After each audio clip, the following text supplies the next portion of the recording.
withers, the flower fades, when the wind of the Lord blows upon it. Surely the people are grass, the grass withers, the flower fades, but the word of our God shall endure. Shall endure forever.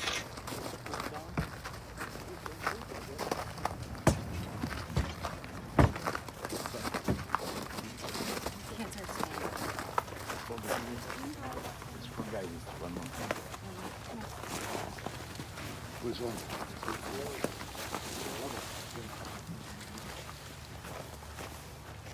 Margie.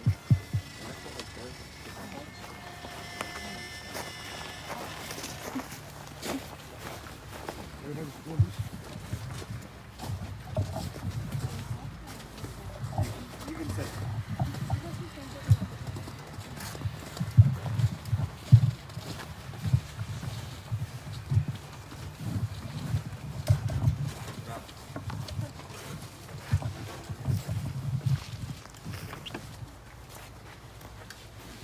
If I can have your attention, please. At this time, we're going to begin the funeral services here today for Mr. Gerry Entman. As we begin the service, I would ask if any of you may have a cell phone or any other noise-making device, please turn them off at this time. Officiating the services here today is Rabbi Stephen Stark-Lowenstein from Am Shalom in Glencoe. Thank you.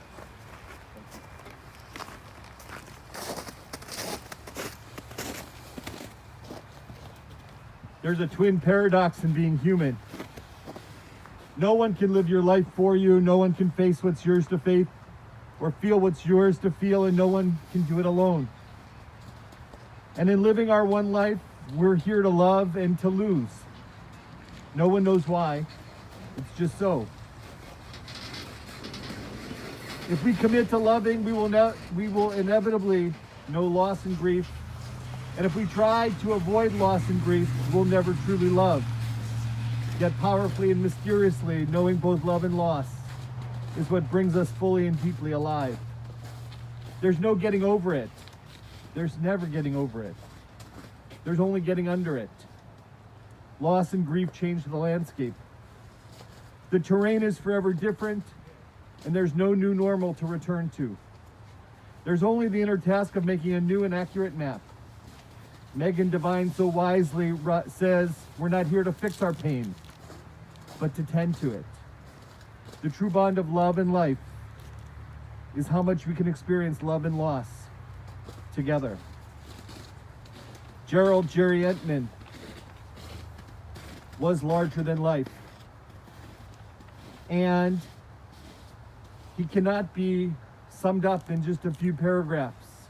But I will tell you, I don't think I've ever read a newspaper obituary as beautiful as the one you wrote for Dad. Because it captured him and the picture so perfectly.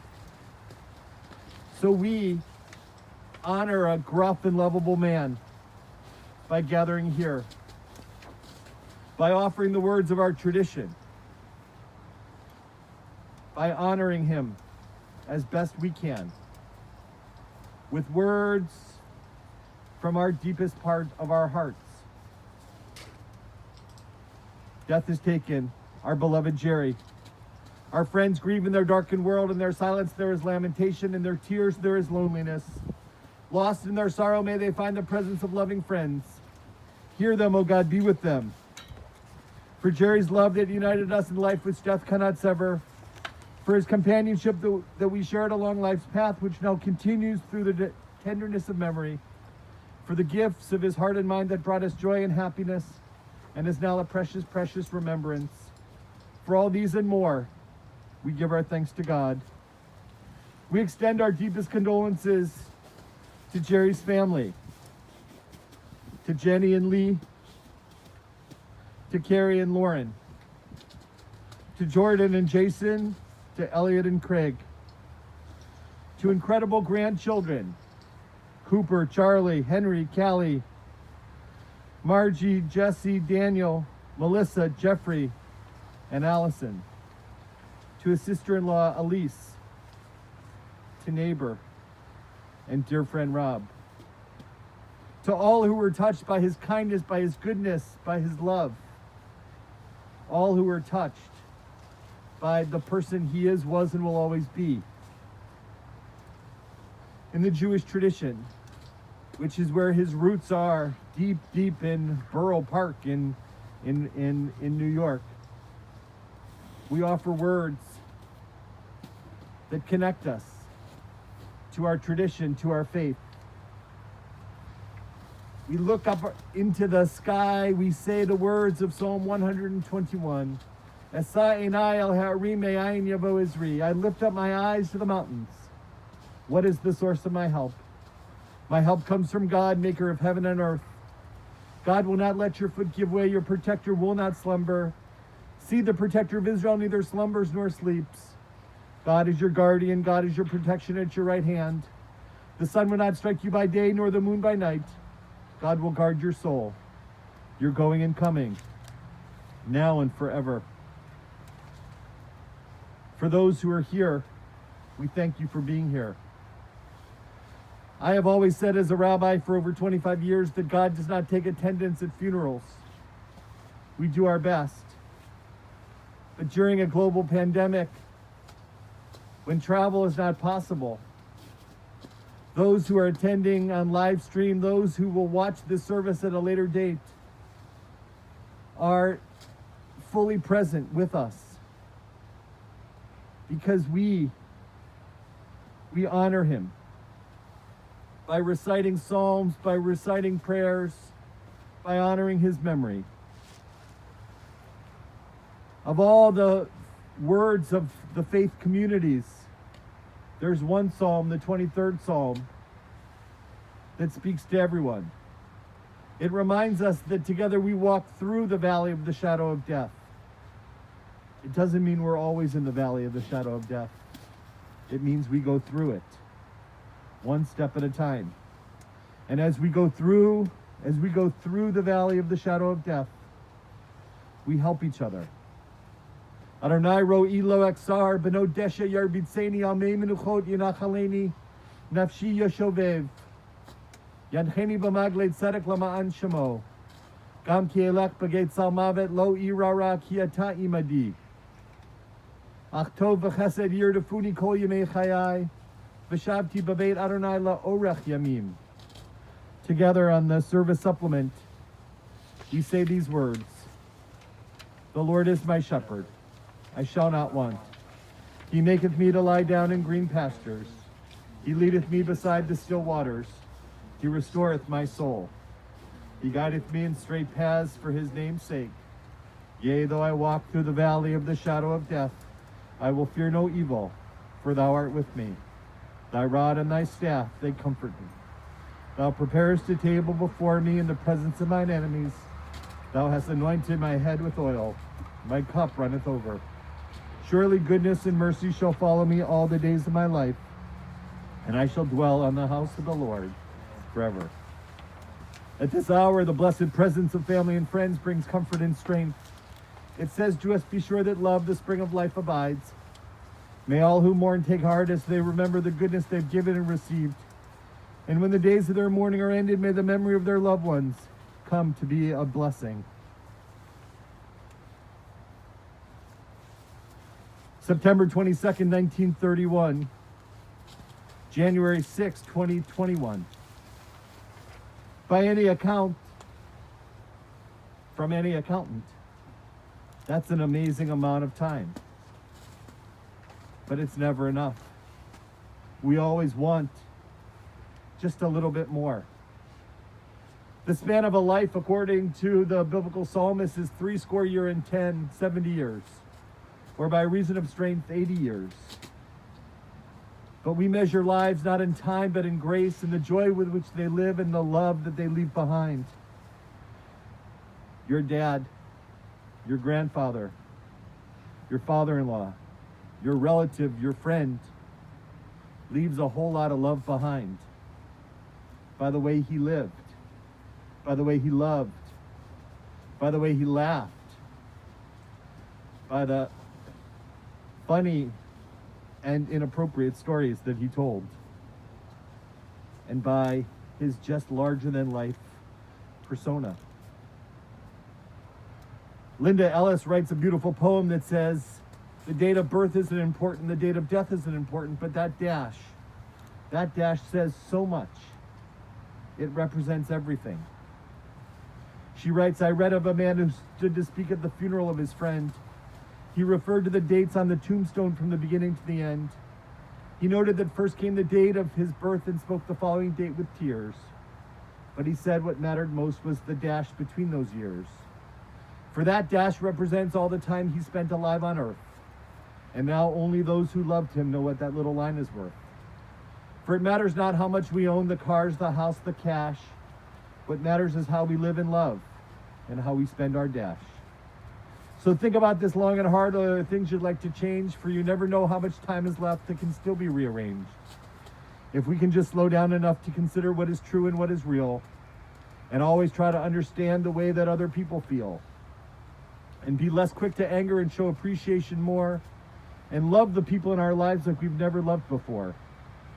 If we treat each other with respect and more often wear a smile, remembering that that special dash might only last a while. So when your eulogy is being read with your life's actions to rehash, would you be proud of the things you say about how you spent your dash? Gerry would understand that poem because he lived it. Because he got as much out of that dash as he possibly could. In New York, in Chicago, and everywhere else in the world that he traveled, with the people he loved, his wife that he's buried next to, his children that are here, his children that are on live stream, his grandchildren all over. He got it by the way he lived, by the way he loved.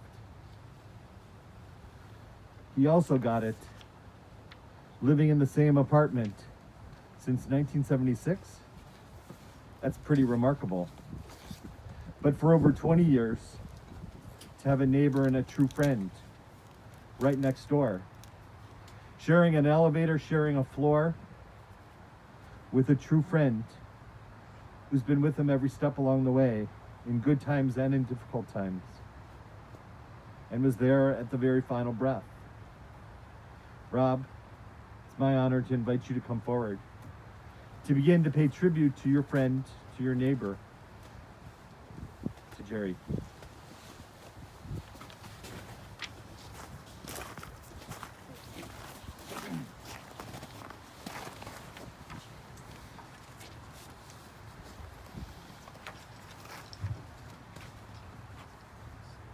Good morning, everyone.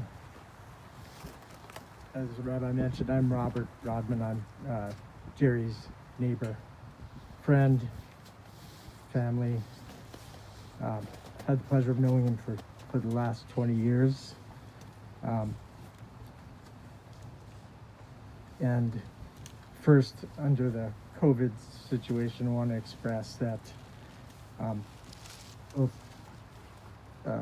Jenny and Lee and everyone, we really wish that the rest of the family could be here to celebrate Gerry, to mourn with us, to laugh, cry, and we did some laughing till we cried, and we just regret that you're not here, especially your Carrie and Elliot in Florida, and Lauren and Craig, and the rest of the grandchildren, Jesse, Daniel, and Melissa, Jeffrey and Allison, and many of the dear friends, some of who I reached out for opposition research to get an understanding about Gerry and the area I knew least about, which was his working career.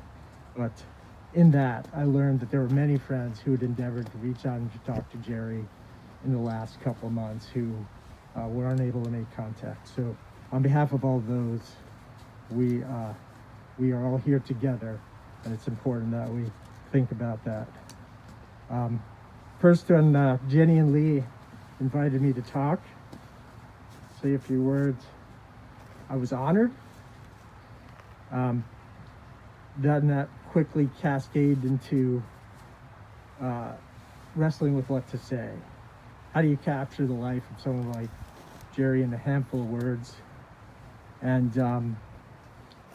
with that anxiety, I thought, if Gerry were here, and I were to ask him what for advice on how to speak at someone else's event, what would he say? I pondered that for a few moments, and then what immediately came into my mind, I knew exactly what he would say. He would go, huh? Well, whatever you do, don't fuck it up. My thought. So then, at that point, I realized that I didn't want, being a competitive person, I didn't want to drop the ball. So I wanted to meet Gerry's expectation, to hit the highest grade that a Gerry could give in terms of putting words to describe him. And so the highest grade that I think Gerry had ever bestowed on anyone was, that was not the worst thing I've ever heard. For, if following on the rabbi's comments about looking at the dash of a person's life, spent a lot of hours in the last couple of days thinking about how to compartmentalize that dash. And for me and for many of us, I think dash one was Gerry, when Margie was still with us, as a captain of industry, as a successful business person. And I think it's particularly important as we look at the next branches of the family tree, the grandchildren who are thinking about careers in life and professional, to have the window into that, which maybe the stories didn't make their way through. So I'll take it through phase one with Margie, captain of industry Gerry. In speaking to people who had been involved and engaged with him at that time, some people called him one of the sharpest minds in business. More called him one of the sharpest tongues in business. But in reaching out, and I won't reveal any identities, I was able to piece together some important components of his career and to recognize that he was a pioneer in many regards, an innovator. So many attribute the first hostile work environment to Gerry Entman. And I will give details, but he continued to perfect his craft till the very end of his working career. I'll give one example. He was frustrated with a colleague who had gotten a big promotion and was deserving of a big new corner office. And it had dragged on for weeks. That person had not moved into the office. So Gerry took it upon himself, while that person was at lunch, to take everything from his office, put it in a pile in the new office, take his desk, flip it upside down, so that he had no other option but to move in to that office. Gerry was also, there's another example where Gerry was ordered with an office with a colleague, and that colleague was expected for a meeting, and within being 5 minutes late, he proceeded to bang on the wall, red-faced, double fist. Get in here, we have a meeting. Colleague came over and came in and said, you know what? You're a selfish son of a bitch. And that name stuck with him for the rest of his working career. Lastly, another young colleague, still making his way in the industry, wasn't making the right kind of, the money to afford an expensive suit. And so this is early 80s. There was a fabric called polyester kids, which was, didn't wrinkle, didn't scratch, but it was synthetic and not very desirable. So Gerry went up to this young employee and said, do you know how many polyesters had to die for that suit? Gerry also had a great sense of humor, and he was also an innovator when it came to shtick. So Gerry and one of his colleagues, Gary Bricker, took Gary's grandson Sam to see Joseph and the Technicolor Dreamcoat, and then they went out to dinner. And this, decades ago, was where he invented the shtick of going into a restaurant and pretending someone at your table was having a birthday that was not. It's been replicated and repeated all over the globe, millions and millions of times. But again, your grandfather was an inventor in many regards.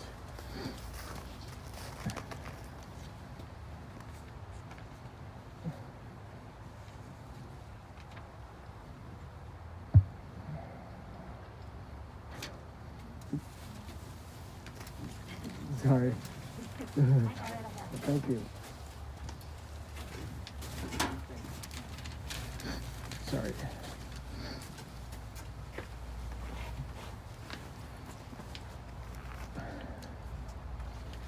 If I look at the other component of that dash, I think that would be Margie's passing. I think at that, I had a lot of time with Jenny, Lee, and kids to think about that. And nearly exactly 17 years ago, I believe Lee spoke at Margie's service at St. Clement and talked about Margie and Gerry and their inseparableness and their going together as and with all the time to reflect, it came to light that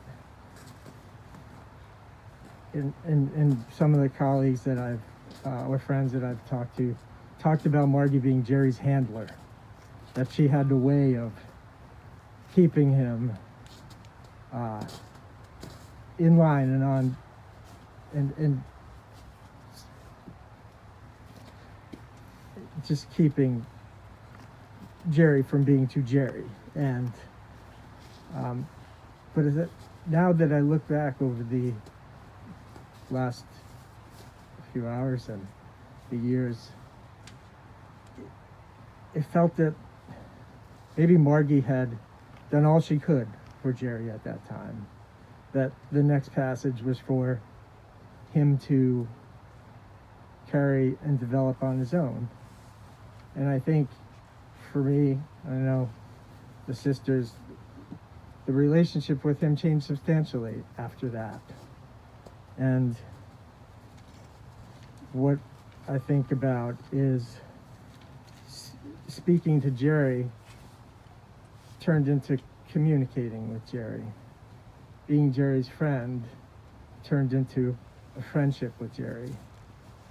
And for many of us, the captain of industry could help all, but needed nothing. And I think once Margie passed, the walls came down. He became a friend, and things became two-way. And that opened the window for a lot of us to evolve and to change the relationship. So I think that's an important second part of the dash. An example of that, in talking about this, I talked to Bob and Norma, dear friends. And actually, I did make mention to Bob by his work nickname, which was Selfish Son of a Bitch, earlier in the story, but I just want to tie that back. And they shared how both Gerry and Margie, when Bob was coming up through business, was a mentor to them. And kids, this is an important thing to know. We're all lucky to have mentors in our lives and people who can take an interest, not because they should or have to, but because they want to. And so Gerry was a mentor to Bob and helped him come up through business. And Margie was a mentor to Norma, to teach her and help her come along with being the wife of an executive and understanding what you should do. And so I think a good poignant example of the changing of that dimension or that relationship was the first Christmas after Margie had passed, nearly 1 year, and Gerry was distraught. Margie had always purchased gifts, sent the cards, kept in touch with everybody, and he did not want to disappoint kids, grandkids. And so they said, Bob and Norma said, well, we live right near Oak Brook Mall. Come on out. We'll go and we'll get it shopping. They went and bought gifts. It's like, how am I going to wrap this? Like, we'll take care of that. But in a way, I think it mirrored for many of us an important turning point in that we could now give to him, and we could now be to him what he had been to us. And in thinking about that, that set a whole new stage for, I think, for many of us. I think at that point he went from seeing his grandchildren to being with his grandchildren to, for us, for me, I could never teach him anything about business that he hadn't already done. I mean, he was responsible for the creation of the human resources industry, diversity training, and sensitivity training, and the whole cottage industry that came from that. And actually, research from the Society of Human Resource Management predicted that if Gerry worked 6 more months, the Me Too movement might have happened 40 years earlier. So I'll talk real briefly about, so Gerry, that I think of that as a gift from Margie to all of us. And that created the way for many of us to get closer to him.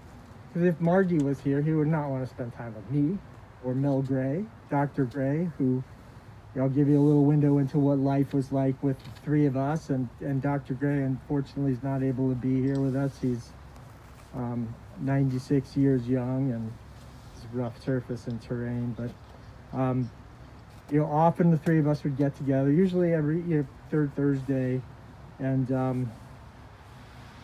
the conversation would go something like this. They'd talk about a woman in our building. Is she attractive? And they would debate and argue, and then it would degrade to, would you stoop her? And then if you passed, then it would usually go, well,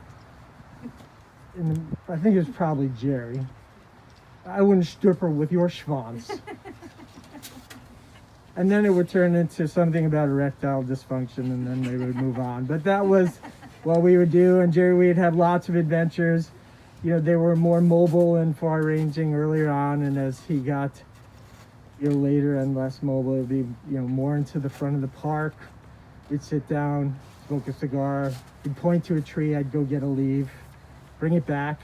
I found an app that could scan it, and so he'd often send me to the same tree later on, but that was okay. And I'm grateful for all the moments that I've had and for what he's been able to mean to me and to us. Wrapping it up here, the important thing, I think, is to understand that the grandchildren, we've lost a branch of the family tree, but Gerry lives on in you, and the memories of Gerry will stay with you forever. And I noticed that in the mass card from Margie's passing, there was a little poem. And as far as I can tell, that's original, because I couldn't find it anywhere. But I'm not clever enough to write my own poem, but this is one that I thought about when I thought about what the grandchildren are thinking about this day. And it's called "Fill Not Your Hearts." Fill not your hearts with pain and sorrow. but remember me in every tomorrow. Remember the joy, the laughter, the smiles. I've only gone to rest a little while. Although my leaving causes pain and grief, my going has eased my hurt and given me relief. So dry your eyes and remember me, not as I am now, but as I used to be. Because I will remember you and look on with a smile. Understand in your hearts, I've only gone to rest a little while. As long as I have the love of each of you, I can live my life in the hearts of all of you. And I thought that would be appropriate. And so in final thoughts and in recognition of your speech of 17 years ago, Gerry and Margie and Gerry are reunited again.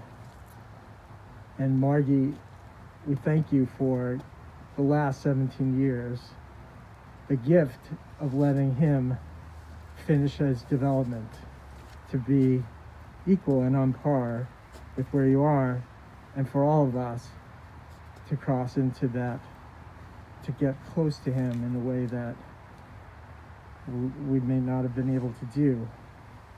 So on that note, he's back to you, Margie. It's all yours. And Gerry,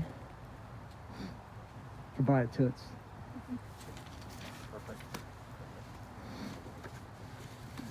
We're all toots. Everybody's toots.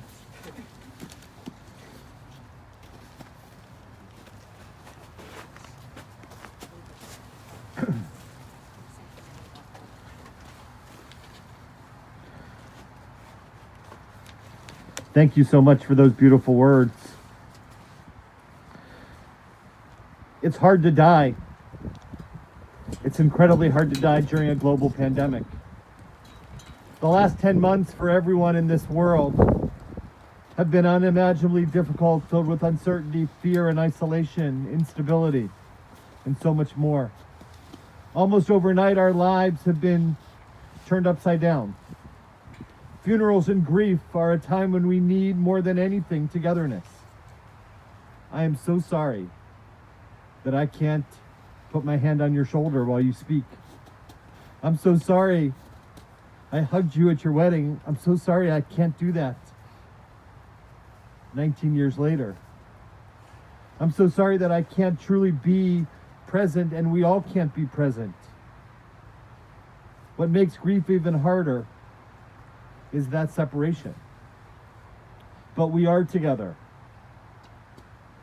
Here's what I do know for sure.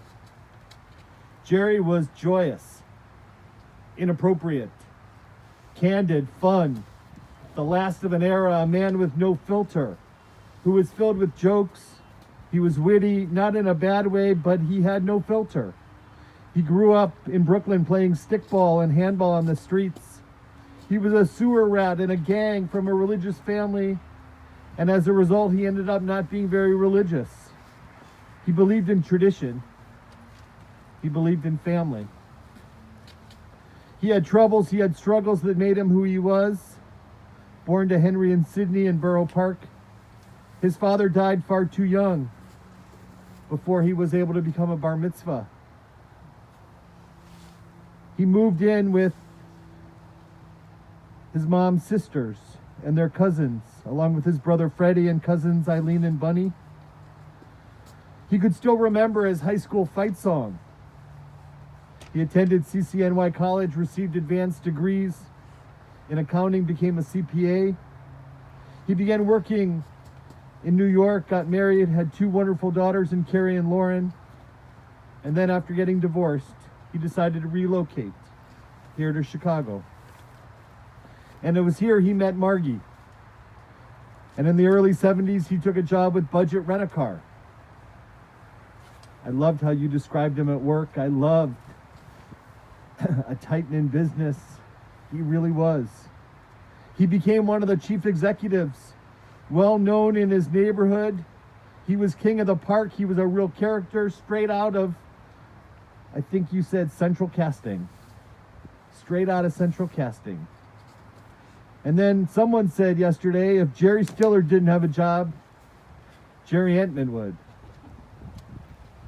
He was gruff. He was lovable. Everyone loved him. Everyone liked him. He was always well-intentioned. And from the early 1970s to 1989, when he retired, he was an executive vice president for budget, traveling extensively. He grew the company with marketing. He started other businesses. He invested. He always had marketing ideas.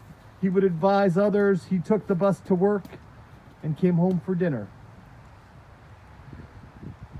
Every day, he was always very present. Always at the end, at any event, he did goofy things. He was successful. He was unassuming. He dressed casually. There was nothing elitist, nothing snobby about him. And he loved Margie. He was always full of life, smoking cigars. One of the stories I heard that he tap danced on Bob's desk. He brought friends together. He traveled the world. He collected friends, singing songs that you could never, ever repeat. With kids, he was a kid first, always in line first. And he never saw a problem feeding egg cream, raw eggs, and chocolate to a baby. No problem. Why not? He went to the pediatrician with you. He went to the vet. He possessed uncomplicated relationship with his children, with his son-in-laws, with his 10 grandchildren. He traveled the world with and without kids. And even at age 80, he still looked 65. He was vibrant. He went to the gym, the Alta Cocker Breakfast Club at Lakeshore, with a reserve sign on the table. I remember it from my days in the city. He would go and schmooze and have coffee and a muffin. He was strong till the very end. He walked the track, he ran the treadmill, he did weights. But he would also fry eggs and bacon fat. He was strong, he was fun, he kept things moving, he kept you laughing. He was incredibly generous. He cared for people. He deeply endeared himself to everyone. What a gift. To his daughters, to his son-in-laws, to his grandchildren. What a gift. Generous of his time, generous with his feelings, generous with his money, generous to the shoeshine guy, the doorman. He treated everyone equally. Coming from humble beginnings, he never forgot where he came from. Never afraid of hard work. He was a pick yourself up by the bootstraps kind of guy. To move on, to make things better. That was Gerry. Rob, your words were so beautiful, describing him in such different stages, but he evolved and he grew in so many different ways. And so it is with the memories that we're left with. I invite you to look at that beautiful picture on the cover, the beautiful picture that was in the newspaper. Simon and Garfunkel said it best. Time it was, and what a time it was. A time of innocence, a time of confidences. Long ago it must be, I have a photograph. Preserve your memories. They're all that's left you.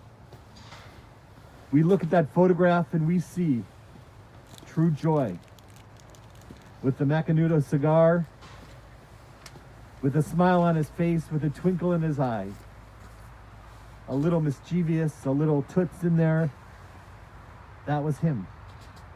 And that's who he will always be. And it's up to all of you, especially the 10 grandchildren, to carry on those memories. I learned a great lesson on a hot summer day at a cemetery.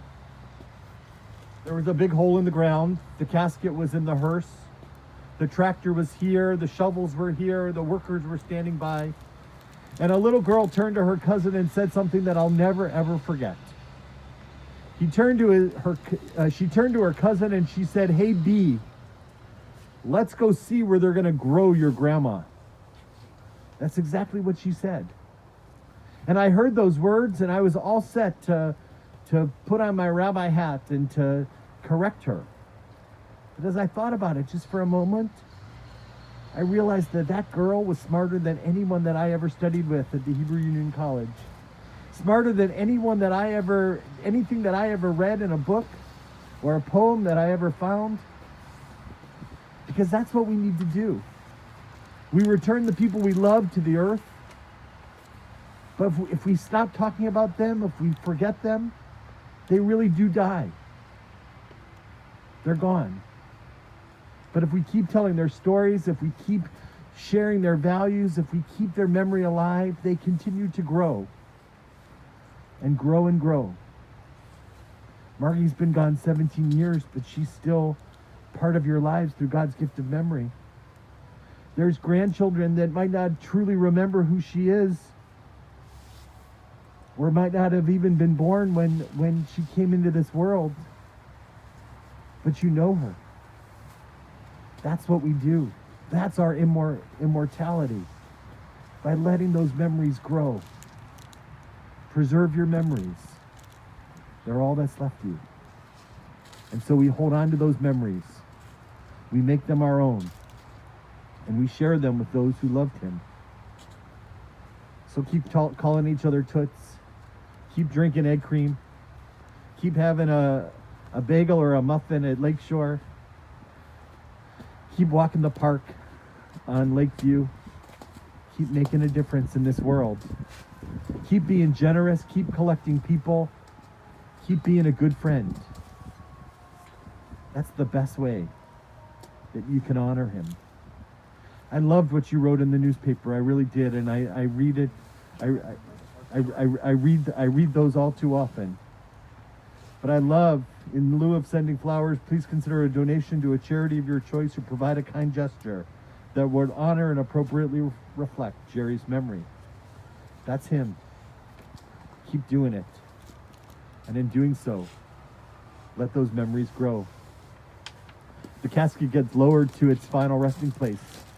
Right here at this beautiful interfaith section of a Jewish cemetery, I look around and I see that he's in a very diverse neighborhood, which he would like. And I hope and pray that, as I have said at every single funeral I've ever officiated at, the dust returns to the earth, the spirit returns to God who gave it.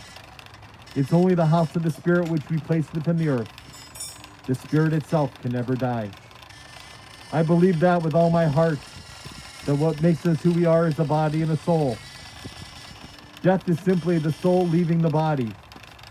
The only thing that a funeral home collects, the only thing that is buried in a cemetery, the only thing that's placed in a casket is a body.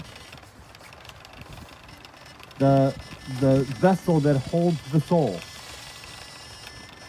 When a death occurs, the soul leaves the body. You'll light a memorial candle when you get home to help that soul ascend. You'll feel that soul for the rest of your lives because that soul isn't here.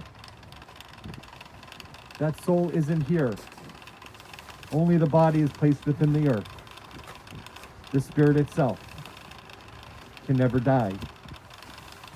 So hold on to that soul. Make that soul part of your life. We return the body to the earth after a long and full life. Someone who lived life, as you said, engaging and colorful, who lived a long and very full life. But now we know that his body was used up, but his soul is now free. Receive and love, O God, the soul of that special person. Grant him that everlasting life which you have prepared for us in the world to come. Though no human eye has seen, nor ears heard, nor mind has grasped it, still it is our sure inheritance, our everlasting portion. El Malay Rachamim, God full of compassion, Shochem Bamromim, Hamsei Menucha Nechona, Tachat Kanfei Hashrina, Im Kerushima Teharim Kezohar Harakia Mazhimra, Et Nishmat Yehuda, Shahalacha Lolamo, God full of compassion, dwelling in the heights and the depths, grant perfect rest under the wings of your presence to Yehuda, to Gerry, who has entered eternity. May his soul be bound up in the bond of everlasting life. May he rest in peace. And let us all say, Amen.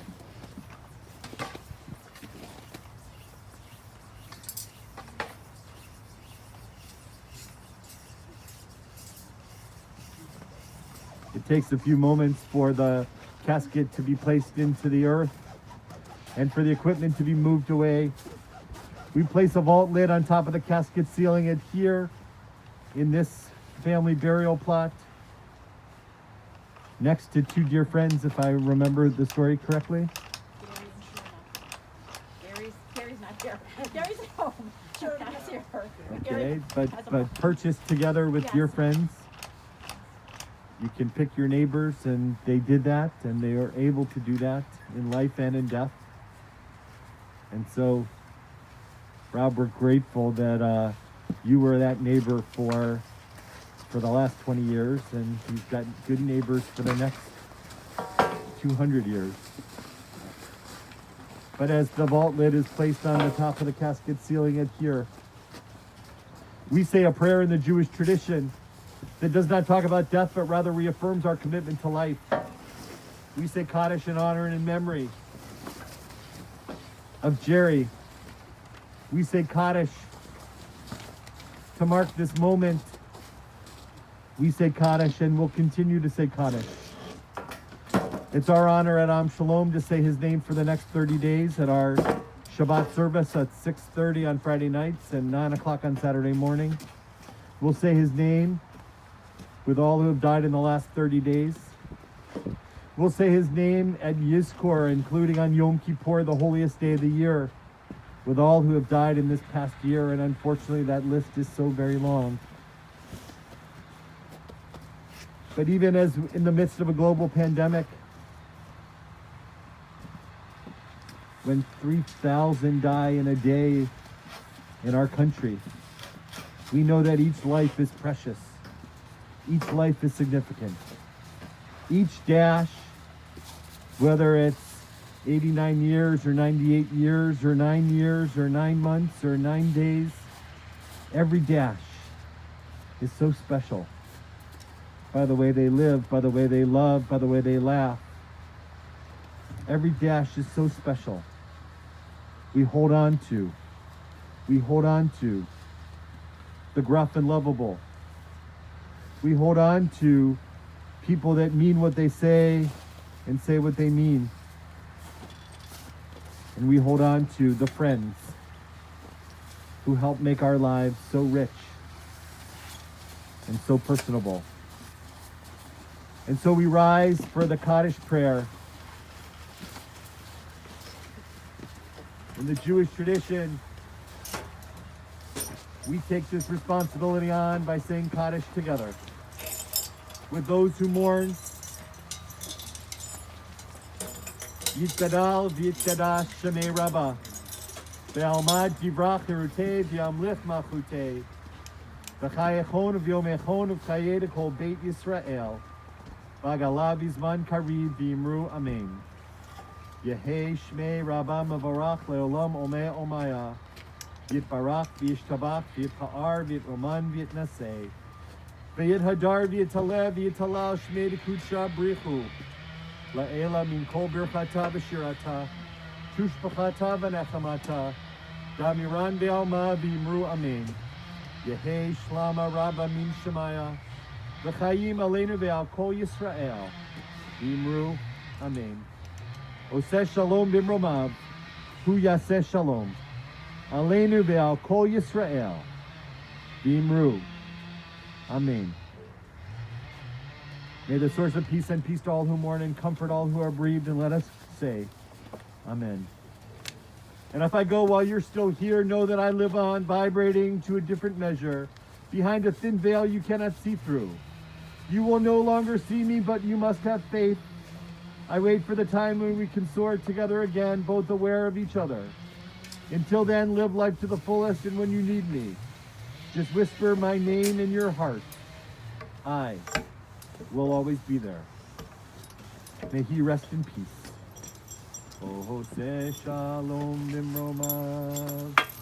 Uyase shalom aleinu. Ve'al kol Yisrael.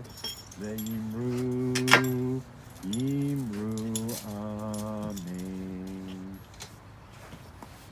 In the Jewish tradition, the burial of those people that we love falls on us to take on some of that sacred responsibility. We live in a world where often when we do something for someone, we might say, well, what will I get in return? Death is the great equalizer. There's no way that he can ever pay you back for this mitzvah, to watch this funeral service, to attend the funeral, to bury the people that we love. There's no way that he can do that for us, but we can still do that for him. And so, we're able to do that by coming forward to placing a shovel full of earth into the grave.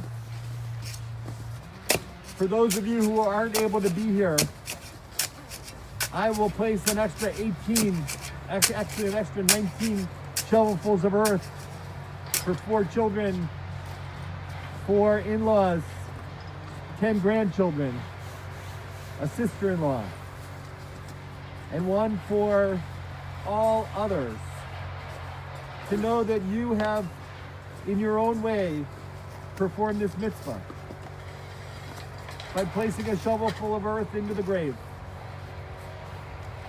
I ask that you take the shovel yourself from the grave, from the earth, place the shovel full of earth into the ground, and then place the shovel back into the earth when you're done, as we do not pass our grief from person to person.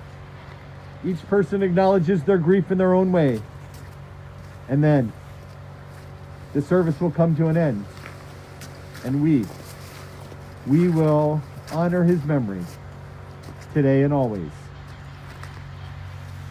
Please watch your step, as the ground is very slippery. You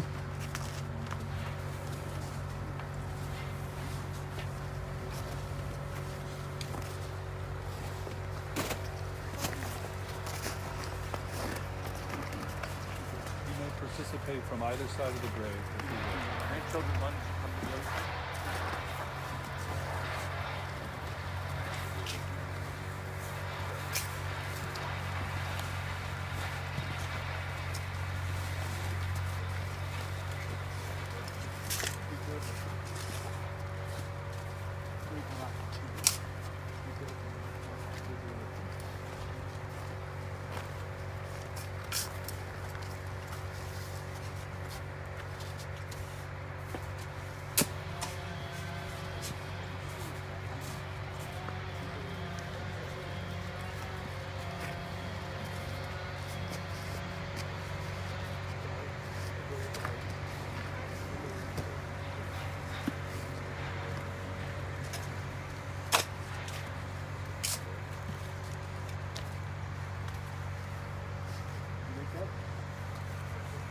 Put it back in.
Friends, the rest of the earth will be placed into the grave.